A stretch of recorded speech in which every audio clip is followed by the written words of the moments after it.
Happy Monday and welcome back to Collider Movie Talk. Today we are breaking down the box office, and then on top of that we get to talk a little It Chapter 2 because apparently the young kids in the movie, they're being de-aged. Even they are not young enough to play their roles anymore. There is no hope for any of us, but I will tell you, there's hope in the future for Andy Serkis because we are going to cover some breaking news right up top.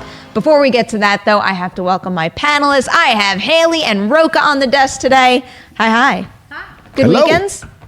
Yes, very busy weekends and fun weekends, yes. You worked all weekend. I did the junket. You did cool stuff, though. Yeah, I did. I did the junket for Ready or Not and for Brian Banks, two films that you all should be looking forward to seeing. Definitely some great stuff. Very fun people. What did you do, Haleigh? None of that. Okay. I had a bit of the arthritis kick in because I'm a very old lady. So they can digitally de-age that out of you if you want. If that's true, please. I stayed in bed and caught up on some movies. Did a lot of watching. The Boys. I had already finished The Boys, but I was digging back into a little old Fincher to prepare for Mindhunter, which is always a delight. Yeah. I think that's a fine way to spend the weekend. Is that this week? Next week? Next week? Okay. Soon. Yeah. All right. It's sometime I'm down. soon. I'm down. I don't know the exact date because this is movie talk, so I don't have to. All right. Like I said, we have some breaking news right up top for you. It is a THR exclusive. Andy Serkis has officially closed a deal to direct Venom 2, so this was narrowed down from the shortlist. This is the final thing, the official news. Does this give you any more hope than maybe what you already had for Venom 2?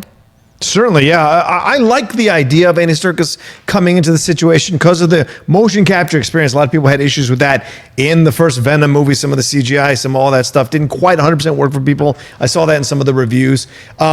I'm interested here because it's not like Andy comes in with this great track record of movies. So this is fascinating. And you're stepping in for a director who made $850 million on the first installment. If you don't come close to that or you fall underneath that, that's kind of a strike against you. So although we're excited that Andy, because we love Andy so much, to take over this part, take over this directing job, it could backfire for him if it doesn't hit the heights as the first film did.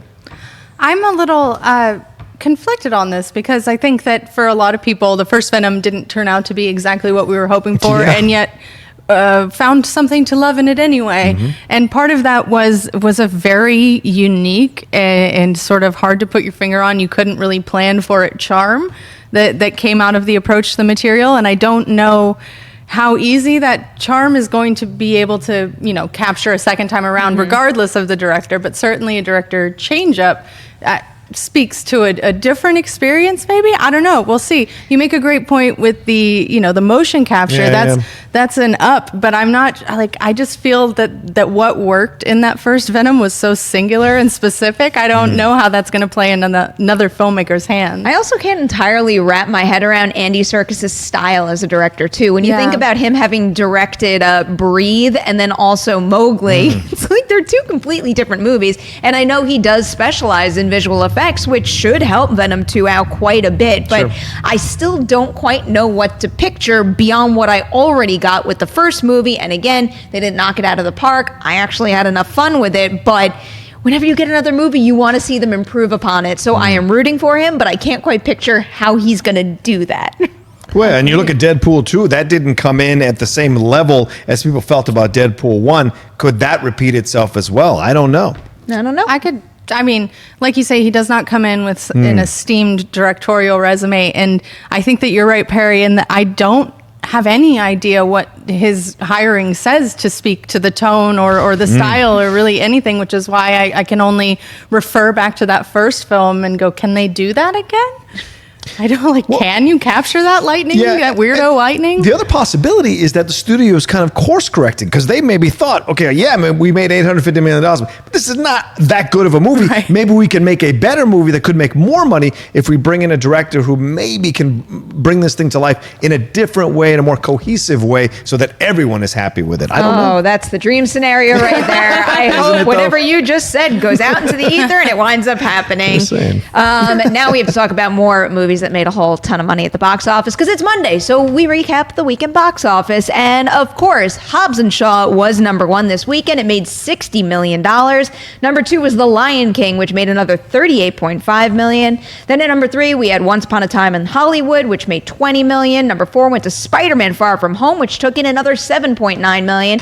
And then Toy Story 4, still in the top five, making another $7.3 million. Rocha, do I dare ask what catches your eye on this chart? Hobbs and Shaw! Yeah. Finally, The Rock has come back to the Fast and Furious franchise. That was so much fun for me. Yes, I know people are bashing it and people have comments about it, but it's fun for what it was. It made its money. It got an A- cinema score, which is a positive overall. Well, it's interesting when you look at this thing. It's launched in 63 overseas markets and with an estimated 120 million, securing 180 million global debut. It's the fifth largest global opening ever for Universal and tops that Godzilla King of the Monsters. But I think it comes in seventh in terms of domestic amount of money in the Fast and Furious franchise list. But that being said, it's a spinoff. It's not going to do what the regular films do. So to me, I think this is a great opening for them. I hope they're working on a sequel because these two have incredible charm with Vanessa Kirby, who steals that damn movie. So throw them all into another one and let's see what happens. And I hope this thing has legs. That's what I worry about now more than anything is how much legs Hobbs and Shaw has. Oh, there is a lot of competition coming our way. Yeah. We have 5 new wide releases hitting theaters this weekend, and none of them are really direct competition for a movie like Hobbs and Shaw. True. But still, competition is competition, and especially in August, there's only so much money to go around. The interesting thing that you bring up is the fact that this made far less than some of the proper Fast and Furious films, and it is a spin-off, so maybe one would expect that. But I feel like this franchise is in a different situation right now just because maybe it's all of the behind-the-scenes beef coming to light or something, or maybe it's just my whole mentality with thinking Hobbs and Shaw have even more potential than the Vin Diesel-led main series at this point. So I am curious if this is a situation where the spinoff doesn't just make less money and then the main Fast and Furious franchise continues on as is. I have a feeling that when we get the 9th film, it's going to wind up being far closer to what we just saw Hobbs and Shaw make this weekend. Maybe I don't know. Maybe I'm within like a very tight circle, but I do feel that Fast and Furious fans tend to roll pretty hard, and that there are many of us. And this didn't, to me, feel like a Fast and Furious film. It didn't come across that way in the marketing. It didn't feel like it when I sat down to watch it. I enjoyed it as a spin-off, and as you say, spin-offs aren't meant to be the same exact thing and aren't going to perform the same way. But I definitely, seeing Hobbs and Shaw as a Fast and Furious diehard only made me more hungry to return to the family. Oh, that's an interesting perspective. That's what I love is that family and their weird chemistry, and there's just a really specific tone to a Fast and Furious film that I didn't get from this, so I'm still sort of like hungry for my next hit. That's so interesting to hear because a couple of the comments that I heard, and granted, I have not seen the movie yet. I have to go see it because I missed the screening when I was out of town, but a lot of the folks I saw going into it said, I'm sick of this family stuff. Enough of this family. Just give me cars and speed and all that kind of stuff. And to hear you say the exact opposite, especially after seeing this movie, that kind of changes my thought process a little. That's what I've always loved about it, though, is this sort of ridiculous family unit and the Tao of Dom Toretto. He's always giving some absurd advice that ties into cars. I have a list on my computer that I love to add to with every new film of Dom Toretto advice, and this didn't have that feeling. It's a very different type of charm they're bringing that isn't, it's not as earnest, it's not as heartfelt, and that is, I think, for me, what separates the Fast and Furious films from like the other things we tend to see at the box office is it's just so doofishly earnest. There's this like really sappy, sloppy love at the heart of it that really works for me. And this did feel, for numerous reasons, like, you've got a fancy little buddy of a motorcycle that ties into another franchise. You've got Idris Elba, who feels a whole lot like a lot of other superheroes, that this just felt as related to any blockbuster as it did to Fast and the Furious. I think you bring up a great point, and that's this whole idea of the fact that they all ride or die together as a family. But this movie they're constantly battling each other. So there is not that feeling of riding or dying together until almost the very, very end. And so you like get that sense that this is, yes, a spin-off, but it's a spin-off that's a completely different take on this Fast and Furious franchise. Cars aren't even important in this installment. And that's an interesting step to take. And so, we'll see down the road how the performance versus the main. I have a follow-up question for you guys then. So given how you both just described it, do you think that the main Fast and Furious franchise will continue on making about the same amount of money? And I was only speaking about the domestic box office. Obviously, international and globally, it just performed like crazy. But do you see it finding similar success in the main franchise and maybe a Hobbs and Shaw offshoot gaining momentum as we continue on? I mean, I could see that. I also wonder that by splitting it this way, if they sort of broke their magic formula a little bit. I mean, it's definitely true that when The Rock came in Fast 5, he revived the franchise. And that, I think, cemented a lot of people into like, oh, now I'm ride or die for these people because this movie's amazing. So I don't know. Maybe they did just sort of undo their magic a little bit by separating their players like that. Maybe there was something subconsciously appealing about watching The Rock be staged to be shorter than Vin Diesel and seeing them never shoot scenes together. Maybe that gave it part of its weird campy feel. I don't know. I hope so. I love this franchise. I'll watch a million. I never realized you were such a hardcore Fast and Furious fan. Huge. I'm loving it. Die hard. Fast and Furious and Godzilla. Could you imagine if these two franchises crossed over? It's certainly possible. As crazy as they've been with those Fast and Furious movies, that's possible. But this is all going to come down to how the fans react to this whole situation. Because look, surviving the death of Paul Walker is not easy for this franchise. He was really the yin to the yang of Dom Toretto. And then you throw in The Rock, did revive it, but The Rock is very clearly moving in his own direction and within the Fast and Furious world. Who is going to slide in now as the main foil or friend to Dom Toretto? There are a lot of rumors that Charlize is going to come back and actually be a good guy in the next installment, and they'll work together. That'll be interesting, but it's just a Band-Aid. Like, what's going to take the place of Paul Walker for this thing to keep surviving? Michelle obviously is great in what she does in the films, but like, what's going to take that place? And I think that's the thing. And just like family, sometimes family members die off, they marry off and go off, and you've got to survive somehow as a family. And maybe it's never going to be as great as it was, but you've got to find that way to get people back in the theater to see what you're going to do next. Well, and hopefully they do that. Has it been confirmed or just semi-confirmed via Diesel's Instagram that John Cena's coming in, which is a wonderful addition. I would be completely blown away by him when I saw him command a crowd. Too? I would watch that. I'm sure it will down the line. But I saw him command the crowd at San Diego Comic-Con last year, and I was just like, oh, I'm a full tilt convert now. Like, he has charisma that's absurd. You mean Cena? Yes. Yeah. Batista said he won't be part of it. He makes fun of it on Twitter. Oh, really? Oh, yeah. He bashes Fast and Furious. He bashes Rock for being a part of it. And I think he made fun of Cena for accepting the role. That's the first thing that he's ever done that I didn't care for. Well, Dave's got his strong feelings. That's fair. But Cena's a nice choice. I don't know if he fills the Walker thing fully, but certainly the comedic aspect of it all and the manly aspect of it all will be filled by him, and we'll see how that goes. I have a big theory that if they can work out their beef stuff, and I'm not sure how much I believe that's been really played up aggressively for marketing anyway. I'm sure they don't get along, but it seems like an awful lot of on-the-record comments about it. But my big theory is that eventually they'll come back together in this reveal that will finally deliver the justice for Han we've all been waiting for. Oh boy, if they do that. That will save the franchise for me if they give me my justice for Han. I would be sold in a second if they ever went that route. Yeah. Before we move on from box office, I want to give a couple other shout outs here. And I'm going to go with just letting you guys know that The Farewell and Loose are in limited release right now. Loose opened up last weekend and it did quite well. The Farewell just continues to chug along, and that movie is still, as we go forward, going to get more and more theaters. And it's just, when it's doing as well as it is right now and when it's so beloved, that to me is a sign that this movie could continue on through award season, because we are already hearing a lot of love for it, maybe in the directing category, one of the screenplay category. I am rooting for that, and I'm rooting for Loose to get some love too.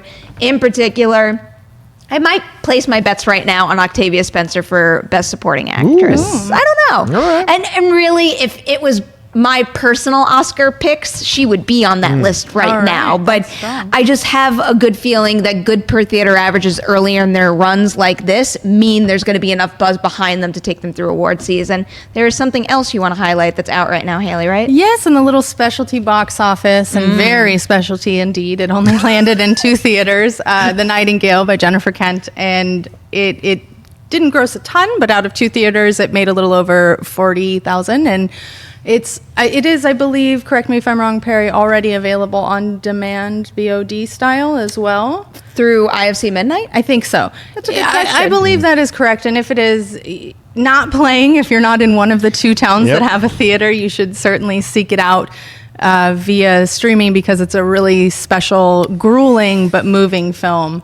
And am I wrong? Is it not? I don't know, because my latest email does say opening in New York and Los Angeles August 2nd, nationwide expansion to follow, which might mean just theatrical right now, but they usually do great VOD rollouts eventually anyway, so I'm sure it'll be accessible soon. IFC Midnight's always all over that. But then keep an eye on your local theater if it's expanding nationally, because it is a tough watch, but it's a beautiful movie. There's a lot of specialty content out there right now that you really should seek out if you can.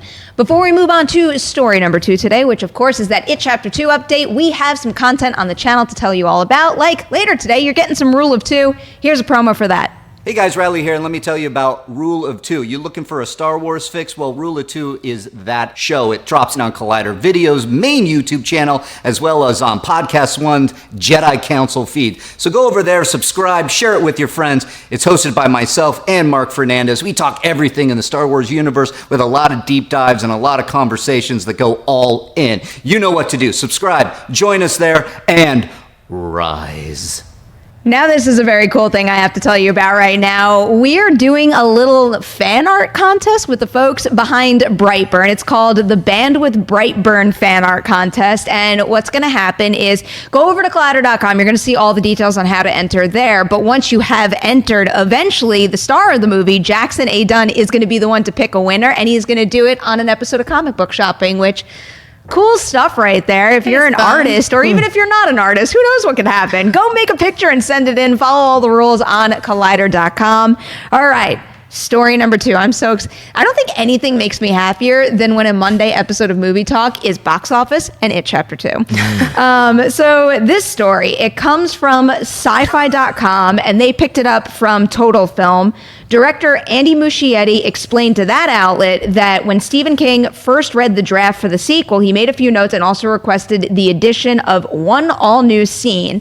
Then, on top of that, It Chapter 2 will flash back to the present, reopening events in order to bring back the repressed events from the first film. That, of course, means filming new scenes with the Young Losers Club, and they have obviously grown a good deal, as teenagers do. So, from the beginning, we knew that that would be part of the budget, the visual effects to address that. This is what Andy Muschietti said. So we're going to de-age the kids. Something about that just sounds like I understand why they need to do that. But when you say de-age kids, I'm like, what? Yeah. So hearing this, are you at all surprised that this is the route they're taking? It seems to be the thing to do nowadays is the de-age. They're going crazy with the de-aging. The Gemini Man is a different version of de-aging, but we certainly are going to see that in The Irishman. There was a sample of that at the end of the trailer with De Niro on the phone. So here we go, de-aging. We've seen it in the MCU, now in this. It's fascinating. Hollywood, the big complaint with Hollywood and a lot of actors is they always want to go with the younger thing. And de-aging now, kind of as de-aging children, is really uncomfortable. You know who's sad about this? The people who did Lost. They could have de-aged that young kid all the way down instead of hiring new actors to play that character. They could have de-aged that kid and kept him young for the whole run. That would have solved everyone's problems with Lost. That's right. Just one mistake. It was when the they key to start everything. de-aging cats and dogs, that's when I'm out. When they de-age you to a baby, that's what I want to see. You never know. Old cats are the best cats. Can they de-age you to a baby? I don't know. I'm down. I'm down. I'm not into that. Not a fan. Look who's talking. I don't know. No, I mean the film, the series. You could do it like that. I totally Sorry, guys. I meant the franchise. I get you. Yeah. Just with Bruce Willis, but as a baby. Mm-hmm. Perfect. It's weird.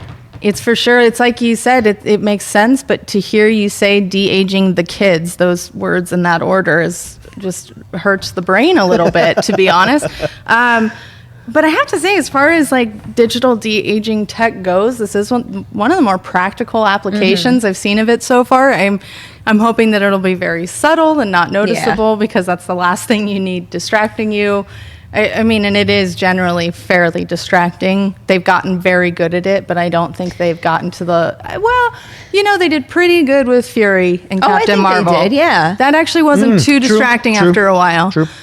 Which is terrifying. We are really in a terrifying time of technology. Feel like the question is, it's like, if it's necessary. If it's necessary, I will always approve and just, continue to live my life. And in this case, it does seem necessary, because I love the fact that they're making this story, the continuation of this story, and they're including the kids again. The kids were the heart and soul of that movie. I'm not ready to lose them. And the nature of the story calls for flashbacks. They're not just including the flashbacks because the kids became hot stuff from the success of that first movie. Their inclusion in this movie is going to serve the adult story better. So it sounds ridiculous, but I am all for it. I am also all for Stephen King suggesting that Muschietti add a scene to this movie. So let's just run wild with the possibilities. What do you think we could possibly be getting with Stephen King's direct influence on it in this movie? Just a complete, absolute guess based on what he just did with The Stand. Yes. Maybe he wants a new coda or something.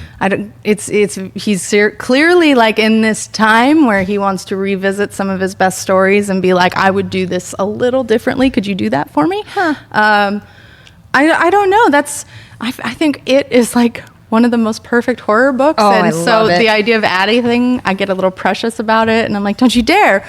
But also, who has the right more than Stephen King to mess with it? And also, given the stuff we had just seen at San Diego Comic-Con, it's not, a straight book to film adaptation. True. They're changing something. So who knows? Maybe he read something in that script that inspired a next step to an idea. That's what I'm betting it's going to be. I obviously can't pinpoint anything specific, but I will tell you, when I first see that movie, I'm going to be looking for that moment. I'm never going to figure out what it was. Because there's too many changes, we will never know. Is the turtle in play? Is Mataran in play? Big question. That's how you launch a thing. If you're not going to stop here, if Mataran's in question, then the turtle did make an appearance in the first film. That's what I'm saying. Is there something here that's there were Easter eggs? Muschietti has said for a while that he's not super interested in the cosmic element. Right. That's not really his focus. I would love to see that. It's one of my favorite parts of the book, and I think it's what makes the creature so scary. So I would never say no to more of that. Maybe the DH Pennywise. You don't know. No, but I think that would be fun to explore. It doesn't have to be cosmic necessarily. It could adjust it. Maybe that's what the scene is adjusting it to make it more of a demon hell type of thing, where it's a universe of this kind of evil that exists, or maybe it's a good to counter Pennywise, that kind of thing. So there's all kinds of things that could exist there, I think. Well, if rumors wind up being true and it does turn out to be a 3-hour or whatever the exact runtime was, It Chapter 2, they have more than enough time to explore everything. All right. Before we say goodbye to you, I want to be able to squeeze in one live chat question here, because it does touch on another piece of breaking news that dropped right before we started the show. Steve Calderon is asking us, with Captain Marvel's Gemma Chan in talks to join the Eternals as possibly another character, which other actor would you like to see return to the MCU in a different role?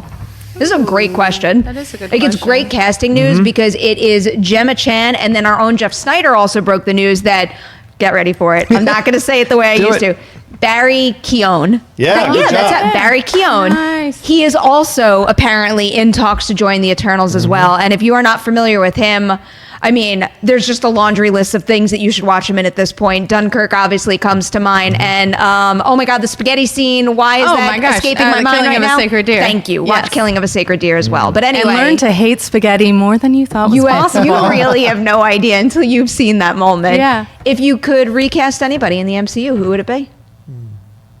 Hugo Weaving. Okay, good one. Because he really hated being Red Skull, and they recast Red Skull with that actor from Walking Dead. Yeah. So to have Hugo come back in some form, maybe not having to wear makeup and all that stuff, which is what really bothered him, something else, I think he could definitely be a cosmic god of some kind. He would certainly fit into that role. That's a good pick, and especially because he falls along with Gemma Chan and that he was so made up, you wouldn't really know the difference. Right, exactly. Like, I would love to see Sam Rockwell come back because he's great in everything. Yeah. Yes, but please. You two directly be like, well, that's No. Justin Hammer. Yeah, it would have to be like, Justin it Hammer. looks like, unless they put him in makeup this time. Right. That could work. What was it? The 2000 Charlie's Angels movie was on, and he is just like he's deliciously diabolical in that movie. He is. He's dancing laying it and on everything. The dancing is the best. Matt. I also would, and this is sort of inspired by one of the chats we had on Mailbag. Oh, yeah. I would love to see Scott Adkins get a real role where he gets to kick some actual ass Okay. instead There you of go. floating through the air. All right. Speaking of floating through the air, that brings to mind Michael Rooker, because every franchise out there needs more Michael Rooker. Agreed. I'm trying to think of somebody from maybe the very beginning who was kind of, in and out fairly quickly. Yeah. That I feel bad for now that it's turned into this How about epic Eccleston? thing. Would you want to see Eccleston come back in a better role than what he did with he's- Dark Yeah, why World? not? Phenomenal actor. Or Rebecca Absolutely. Hall. I would love to see Rebecca Yes, Hall. please. Like There is someone who is super underserved. Right? Like maybe a villain to Captain Marvel in one of those. She'd be fantastic as some kind of thing up there as well. One of the villains that she has in her lexicon. That'd be great. Now, if we want to keep it in the Rockwell family, Leslie Bibb could get more to do. She definitely needs more to do than what Yes. she got. Yeah. Now that we've put so many great options out there, hopefully someone from Marvel was actually watching this episode of Movie Talk. If you were, cast some of those people. All right, we're out of here. That's it for our Monday episode. As always, Haleigh, Rocha, thank you for being here. Thank you. Adam in the booth, your hard work is just the best in the world. Thank you so much. Dorian in the live chat, thank you too. To everybody out there, do not forget to like and share this episode of Movie Talk, and then tune in tomorrow, 3 p.m. PT Live for a brand new one.